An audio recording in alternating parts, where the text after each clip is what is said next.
এখনকার পরিস্থিতিতে মনে হচ্ছে তাদের সাথে বিএনপির একটা অ্যালায়েন্স হওয়ার সম্ভাবনা আছে। তলে তলে অ্যালায়েন্স, ডাইরেক্ট অ্যালায়েন্স না, যেটা 91-এ বিএনপি জামাতের সাথে হয়েছিল, কোনো ডিক্লার না, তোমার এই সিট গুলো দিচ্ছি তুমি জিতে আসো। তো সেরকম একটা সম্ভাবনা তাদের সাথে আছে। আপনি আপনি কোন হিসাবে বলছেন যে বিএনপির সঙ্গে তারা অ্যালায়েন্স করতে চায়? কারণ তারা দেখছি সরাসরি তারেক রহমানকে নিয়ে কুৎসিত স্লোগান দিয়েছে, বিএনপির তীব্র সমালোচনা করছে। আপনি জানেন যে বিএনপি নেতা আপনি ফজলুর ভুল তথ্য রহমানকে দিচ্ছেন। এই পরিস্থিতিতে তারা হয়তো সেখানে বার্গেনিং এর কোনো বিষয় আছে, সেজন্য তারা চায়, এবং তারা এখন দেখতেছে যে তারা যদি জামাতের দিকে যায় তাদের রাজনৈতিক অস্তিত্ব থাকবে না, হয়তো জামাতে বিলীন হয়ে যাবে তাদের দলটা। তো তারা একটা স্বতন্ত্র অবস্থান রক্ষা করার জন্য মধ্য ডান থাকার জন্য হয়তো চেষ্টা করছে। এই যে ঢাকা ইউনিভার্সিটি যে সমস্ত অশ্লীল স্লোগান হয়েছে, এনসিপি না, এগুলো তো শিবির দিয়েছিল। হ্যাঁ, এবং সাধারণ ছাত্র নাম দিয়ে ওখানে শিবিরেরই ছিল। আপনি যদি বলেন যে আপনি এনসিপিও দিয়েছিল, দেখছেন হ্যাঁ। সার্জিস আলম ফেসবুকে পোস্ট দিছে, কে? হাসনাত, সার্জিস, এরা তো সবাই ফেসবুকে বিএনপি কে নিয়ে পোস্ট দিয়েছে।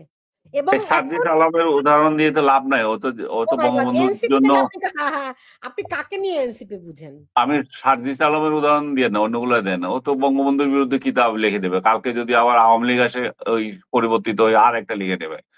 ওইটা কোনো বিষয় না। বিষয়টা হচ্ছে রাজনীতিতে কোনো চিরস্থায়ী শত্রুতা তো নাই। কালকে তো তারা পাশাপাশি বসে কথা বললো, তাই না? তারা তো পরস্পরের আহ, গা ঘেঁষে বসে একটা অনুষ্ঠানে ছিল, এনসিপির অনুষ্ঠানে ছিল। তো সবকিছু শেষ না, একেবারে সবকিছুই হয়ে গেছে তা না। এবং সাজিদ আলমের বিরুদ্ধে যে একটা মামলা হয়েছে, সেটাও তো বিএনপির সেন্ট্রাল লিডাররা এটাকে খুব ভালো চোখে দেখে নাই, যে কেন একটা নেতার বিরুদ্ধে এটা করবে। তো আমার মনে হয় যে আমরা মানে আহ এখন সময় হয়নি যে একদম কনক্লুশনে যাওয়ার। আবার এই রাজনৈতিক এই যে যেটা উত্থান পতনটা চলবে, আসলে এনসিপি কোন দিকে যাবে, কি হবে, এখানে মার্কিন এমবেসি জড়িত আছে, ওরা কোথায় কি করে, তাদের পরামর্শ, সবকিছু নিয়ে অনেক জটিল পরিস্থিতি ওয়েট করছে। সবকিছু হয়তো এখন এত ক্লিয়ার না, আরো টাইম নেবে।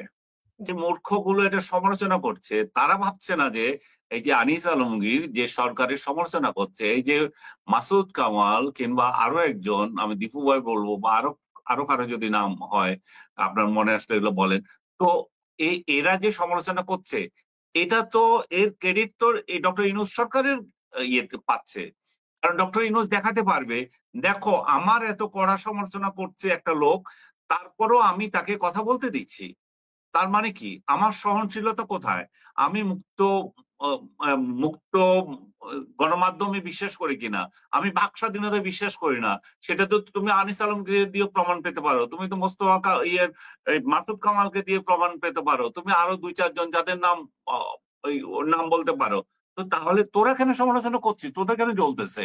ভাই, তোরা কোন এত প্রেমিক হয়ে গেছিস ডক্টর ইউনূসে? ডক্টর ইউনূসকে তো আরে সবাই আপনি তো পেয়েছে, আওয়ামী লীগ থাকছে। আমলেও, আপনি তো আওয়ামী লীগ আমলেও আওয়ামী লীগের সমালোচনা করতেন। আপনার কি তখন কোনো এরকম কল্লা ফেলে দেওয়ার হুমকি ধামকি পেতে হয়েছিল?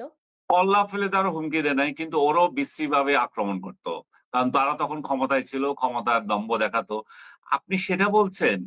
ইভেন আওয়ামী লীগ ক্ষমতা থেকে যাওয়ার পর প্রথম 6 মাস, যে ডক্টর ইউনূসের 6 মাস যেদিন পূর্ণ হয়েছে, সেদিন আমি এবং আব্দুল নূর তুষার একটা টক শো করেছিলাম, যে আমরা এখন ওনার সমালোচনা করতে পারি, কারণ 6 মাস আমরা ওনাকে দেখেছি। একজন শাসকের জন্য 6 মাস এনাফ টাইম। এটা আমার ইউটিউব চ্যানেলে আছে এই শোটা, যে আমরা এখন তার সমালোচনা করতে পারি, আমাদের একটা ভ্যালিড রিজন আছে।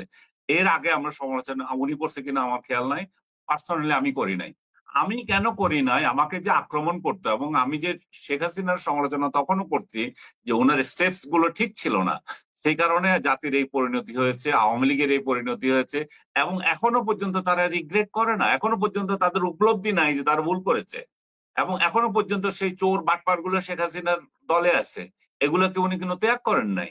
তো এগুলো যখন সমালোচনা করছি, তখন এই আওয়ামী লীগের লোকেরা এখন আমার ওয়ালে এসে কিন্তু আমার অনেক প্রশংসা করে, যে আপনি বঙ্গবন্ধুর কথা বলছেন, আপনি মুক্তিযুদ্ধের কথা বলছেন। কিন্তু আমি যখন ওদের দলের সমালোচনা করেছি, তখন কিন্তু আমাকে বিশ্রী ভাষায় লাল বদর অমুক তমুক গালাগালি করেছে।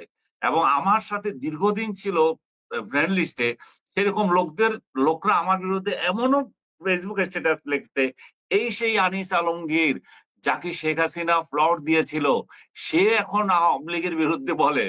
কিন্তু ডট ডট ডট, তো ওই মানে প্লট অমুকের পেয়েছিলেন নাকি? পুত, শেখ হাসিনার আমলে প্লট পেয়েছিলেন নাকি? ওইটাই বলতেছি, ডট ডট ডট অমুকের পুত, যে প্লটটা কোথায় দিয়েছিল, ফ্ল্যাটটা কোথায় দিয়েছিল, সেটা আমাকে একটু দেখা, তাহলে আমি একটু আমিও কিন্তু প্লট পাই নাই। তারপরে তোদের আমারও তো তোদের বিরাট নেত্রী বড় যে আওয়ামী লীগের দালাল তোদের বলে। নেত্রী যে তোদের নেত্রী যে চোর বাটপার কতগুলোকে নিয়ে দেশে বিদেশে ভ্রমণ করেছে, কোনোদিন দেখেছিলি তার পয়সায় তার তার ইয়েতে উঠে আমি বিদেশ ভ্রমণ করেছি? দেখছিস? কিংবা তোর অন্য দলেরও কেউ কি বলতে পারবে আপনি সরকারের এই অমুক সরকারের প্রধানের সাথে রাষ্ট্রীয় সফরে গিয়েছেন? আনিস আলম কিন্তু সেটা করে না।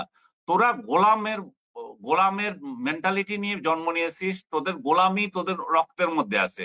তাই তোরা মনে করিস যে আমি তো গোলাম, ও বোধহয় গোলাম, ও কেন বা ও গোলাম নয় কেন, সেটাই তোর মাথা ব্যথা। তো আমি আমি এটা বলতেছি যে আমি সরকারের খাই না পড়ি না, আমি প্রাইভেট পার্সন। আমার কোন ঠেকা পড়ছে সরকারের গুণগান গাওয়ার? আমার দরকার হচ্ছে সাংবাদিক হিসাবে সরকার যদি ভুল ত্রুটি করে, কারণ তার সমালোচনা করব আমি। কারণ এই জন্যই করবো যে তার ভুল ত্রুটি আমার জীবনে প্রতিফলিত হচ্ছে, আমার রাষ্ট্রে প্রতিফলিত হচ্ছে, আমার আগামী প্রজন্মের জীবনে প্রতিফলিত হবে। তো তাকে সমালোচনা করা আমার অধিকার আছে।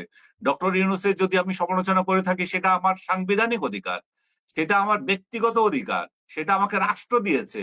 তুই কে? আমি সমালোচনা করবো কি না করবো তোর থেকে কেন আমি জেনে নিতে হবে? আমি যখন শেখ হাসিনার সমালোচনা করেছি, তখন শেখ হাসিনা ক্ষমতায় ছিল, আমি করেছি। শেখ হাসিনা এখন ক্ষমতায় নাই, তার গোয়াতর্মি যদি কিছু থাকে সেই তারও সমালোচনা করব, তার ভুল ত্রুটি থাকলে করব। কিন্তু আমি শেখ হাসিনা তো এখন অপ্রাসঙ্গিক, আমি কেন তাকে টেনে আনবো বারবার? এখন তো প্রাসঙ্গিক ডক্টর ইউনূস, এবং আগামীতে যারা ক্ষমতায় যাবে তাদেরও আমরা সমালোচনা করব। এখন আমি যেটা বুঝি যে বাংলাদেশের বাঙ্গু জনতা, এরাই হচ্ছে আসল শয়তান। এরাই বলে যে সাংবাদিকরা কথা বলতে পারছে না, এই গত 16 বছর কথা বলতে পারে নাই। তো কথা বলা মানে কি? কথা বলা মানে হচ্ছে শেখ হাসিনার গালাগালি করা? কথা বলা মানে বিদেশ থেকে বড় বড় লেকচার দিয়ে ইউনুসকে গালাগালি করা? কথা বলা মানে কি? কথা বলার মানে তো হচ্ছে সরকারের সমালোচনা করা। তো এবং কথা বলছে কেন, এখন কেন কথা বলছে, এবং ওকে জেলে দিয়ে দাও। তো এদের মানসিকতা পরিবর্তন কে করবে? ডক্টর ইউনূস তো আসলে এদের মানসিকতা পরিবর্তন করতে পারবে না, এরা তো ইনহেরিট ঝামেলায় আছে। আমি ডক্টর ইউনূসকে তো শুধু দায়ী করব না এই জন্য যে উনি প্রিভেন্ট করছেন না, কারণ উনি, আমি মবের জন্য ওনাকে দায়ী করছি, কিন্তু এটাও তো সত্য, মব তো 3-4 দলেরই রয়ে গেছে মব, উনি কোন মবকে সামাল দেবেন? কিন্তু ওনার একটা নীতি প্রথম থেকে নেওয়া উচিত ছিল যে আমি কোন রকম মব সহ্য করব না, ইনক্লুডিং 32। উনি 32 দিয়ে শুরু করে দিয়ে যেই ওইটা ওপেন করে দিয়েছেন, তাতে সবার এখন ক্ষমতা বেড়ে গেছে। টোকাই, সব টোকাই মনে করে যে ডক্টর ইউনূস তো আমার সরকার, আমার যা ইচ্ছা তা করতে পারবো। কিন্তু খুব ভালো লেগেছে যে ভেরি রিসেন্টলি আর্মি কতগুলো অ্যাকশন নিয়েছে। ভেরি রিসেন্টলি পুলিশ এই যে একজন আওয়ামী লীগ এমপির বাসা থেকে কয়েকজনকে ধরেছে। তাতেও একটুখানি চাঁদাবাজিটা একটুখানি মনে হয় যে লেভেলে এসছে, যে না ওই লেভেলে মাস্তানি আর চলবে না, সরকারও এদেরকে ধরতে পারে। তো আমি সার্বিকভাবে বলবো যে আমি কথা বলার অধিকার সরকার থেকে আমার খর্ব হয়নি। কথা বলার অধিকার সরকার রাখুক, আমি তাদেরকে এটাই বলবো, এই জন্যই বলবো যে সরকার নিজেই এই সার্টিফিকেট বিক্রি করতে পারবে। কিন্তু তাও আমার মনে হয় কি আপনি একটু একটু সরকারকে ছাড় দিয়ে আর কি বলতেছেন। বুঝছি আপনি বাংলাদেশে আছেন, না অনেক না না না, শুনেন, আমরা সাংবাদিকদেরও এক ধরনের ইয়ে আছে, যে সরকার মানে তার সমগ্র কিছু সমালোচনা কেন করবে? সে যদি ভালো কাজ করে, করবো না কেন? সরকার এই পর্যন্ত কোন না, না, আনিস মিডিয়াকে ভাই, বলেছে? না, আমাকে শেষ আনিস করতে ভাই, দেন। সরকার এই পর্যন্ত কোন মিডিয়াকে বলেছে যে অমুক সাংবাদিকদের চাকরিচ্যুত করো? সরকার এই নওয়াব কয়দিন আগে একটা স্টেটমেন্ট দিয়েছে এটা কি যে সরকার কোনোদিনও এতজন। বলে নাকি? আনিস ভাই, আপনি কি কথা বলতেছেন এটা? সরকার কি কোনোদিনও বলে যে আনিস আলমগীর বা সুলতানা রহমানকে চাকরিচ্যুত করো? এটা কি সরকার কোনোদিনও পরে বলে বলে নাকি? তার বলে শেখ মেকানিজম, হাসিনার নো, আমলে নো, নো, শোনেন, তার শেখ হাসিনার মেকানিজম, আমলে তার বলেছে, মেকানিজম দিয়ে শেখ সে হাসিনার চাকরিচ্যুত আমলে করে। বলেছে, বিশেষ বাহিনী বলেছে এই লোককে চাকরি তাইলে করতে দেবে তাইলে না। আপনি যে ২ টা আমাকে টেলিভিশন বলেছে, চ্যানেলের ২ টা আমাকে বলেছে। সাংবাদিকের চাকরি গেল, সুলতানা, আপনি তাইলে কথা শুনতেছেন না, নিজে নিজে বললে হবে না। আনিস ভাই, না, না, না, আমাকে আপনার আমাকে বাধ্য করা হয়েছিল বিএনপির আমলে, 91-এর যে বিএনপির আমল, তখন আমি চ্যানেল আইতে রিপোর্ট করতাম। আমার একটা রিপোর্টের জন্য বিশেষ বাহিনী থেকে বলা হয়েছে আনিস আলমগীর চাকরি করতে পারবে না। শেখ হাসিনার আমলও সেরকম ভাবে বলা হয়েছে, বহু লোকের চাকরি খাওয়া হয়েছে। আপনি এটা তাইলে বললে আপনি হবে কেন না। বলছেন এই আপনি সরকার কাজ ইউনূসের করে নাই? সমালোচনা করছেন, শোনেন, আপনি ইউনূসের সমালোচনা করছেন, কিন্তু আপনাকে তথ্য জেনে করতে হবে। এই হ্যাঁ, পর্যন্ত কোনো একটা আপনি ব্যক্তিকে কেন বলছেন আনিস ভাই, শুনেন শুনেন আগে শুনেন। আপনি কেন হুম, বলছেন এই সরকার কাউকে চাকরিচ্যুত করেনি? আপনি মিজানের কথা ভুলে গেছেন। আরো একটা ছেলে, আমার নাম মনে আসতেছে না, এই যে সাংস্কৃতিক উপদেষ্টা, হ্যাঁ কি নাম, সাংস্কৃতিক উপদেষ্টার নাম কি, এই ফারুকী। নাটকের ফারুকির ফারুকিকে প্রশ্ন করে দুইজন সাংবাদিকের চাকরি গেল না? আপনি কেন বলেন এই সরকার ওয়েল, চাকরিচ্যুত করেনি? ওকে, তাহলে সে কাহিনী শোনার জন্য আপনি প্রস্তুত থাকেন। জি। ফারুকীকে প্রশ্ন করার জন্য কোনো একটা টেলিভিশনকে, দুইটা বা তিনটা টেলিভিশনকে হুমকি দেওয়া হয়েছে, তোমাদের এই সাংবাদিকদের আমরা এই চাকরিচ্যুত যদি না করো আমরা টেলিভিশন আক্রমণ করব। সরকার সরকারকে আপনি তখন দায়ী করতে পারতেন যখন ওই মব ওই টেলিভিশনে গিয়েছে, সরকার প্রিভেন্ট করে নাই। মব যাওয়ার আগেই মালিক পক্ষ তাদেরকে চাকরিচ্যুত করেছে। ও মালিক মাই গড, পক্ষের আপনি বলবেন দেখি না চোরে কি করে, ওই যে মালিক হয়ে বসে থেকে দেখবেন যে চোর কি করে। তো যে টেলিভিশন চ্যানেলের মালিক, তার যদি মব এসে ভাঙচুর করে, তারপর সরকার বললো আচ্ছা ঠিক আছে তোমরা চাকরি, মানে এদেরকে ধরলাম। Okay, okay, you have point, but at the same time আপনি প্রথম আলো দেখেন। প্রথম আলো তো আক্রমণ করতে গিয়েছিল, ডেইলি স্টার আক্রমণ করতে গিয়েছিল মব, সরকার কি প্রিভেন্ট করে নাই? সরকার যদি ও সেখানে আর্মি বা ইয়ে না দিত, প্রথম আলো কি রাখতো? প্রথম আলোকে ভাঙতো না? ও আপনি আপনি আনিস ভাই, ধরেন শেখ হাসিনা কি নিজে গুলি করে মেরেছে?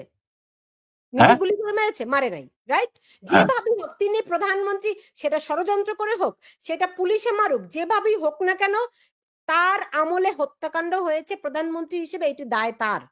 তিনি মানুষের নিরাপত্তা দিতে পারেননি, হুম। সেটা যে কারণেই হোক না কেন, এই দায়িত্ব তার। হ্যাঁ, তো আপনি ডক্টর ইউনূসকে কেন রেহাই দিচ্ছেন, কেন ছাড় দিয়ে দিচ্ছেন? তিনি আমি করেন ডক্টর নাই, তার ইউনূসকে সরকার আমি করেন ডক্টর নাই। ইউনূসকে আপনি এক পাশে কথা বললে হবে না। আমি ডক্টর ইউনূসকে তো দায়ী করছি যে এইটাই যে মবকে উনি প্রিভেন্ট করতে পারেন নাই, কিন্তু একই সময় আপনি শুধু ডক্টর ইউনূসকে গালি দিচ্ছেন কেন? আপনি মেরুদণ্ডহীন মালিকদের কেন গালি দিতে পারেন না? এই এই পাঁচ আটা যে মালিকগুলা যাদেরকে চাকরিচ্যুত করেছে, তাদের ওই সাহস নেই কেন যে আমি আমার এমপ্লয়ি আমি রাখবো কি না রাখবো, আমার প্রাইভেট চাকরি, আপনি কে ওর চাকরিচ্যুত করার?